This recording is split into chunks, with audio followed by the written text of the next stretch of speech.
जय हिंद। देखिए मनीष भैया ने किस तरह से मनीष भैया पर हजारों गाने 6 दिन में आए। मनीष भैया ने पूजवा पर इतना गाली पत्रकार किया कि हम क्या बोल सकते हैं। कम से कम मनीष भैया को जबकि खल्ली भतार शब्द कहने से इतना गाना आ गया है, कुछ कहना नहीं सकते हैं। मर्द चाहे पत्रकार मनीष जैसा ही है, क्या गाना निकाले।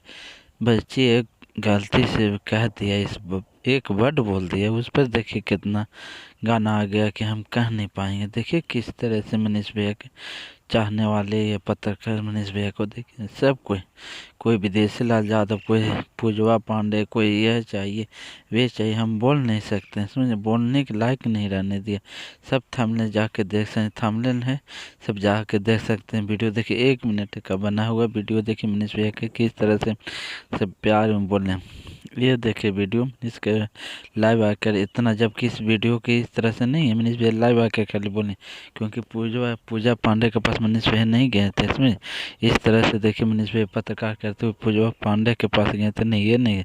देखिए सीएम बना दी मनीष कश्यप की। इस गाने पर पूजा पांडे को कोई भी इंटरव्यू नहीं हुआ था, समझे। देखिए इस एकदम सच तक न्यूज में देखिए इस तरह रिकॉर्ड हुआ। देखिए हाँ, उसका जो है एक गाना रिकॉर्ड किया, गलत से वायरल किया गया, ये कह के वो उसने बुलाया है। देखिए किस तरह कहने भतार मनीष पत्रकार के आशिक अभिषेक ने गाना गाया। देखिए किस तरह से 2.2 मिनट 4 सेकंड में गाना आया था। मनीष जब बांधे ले पगड़, या पूजा पांडे के गाना है, समझे नहीं है तो इस वीडियो पर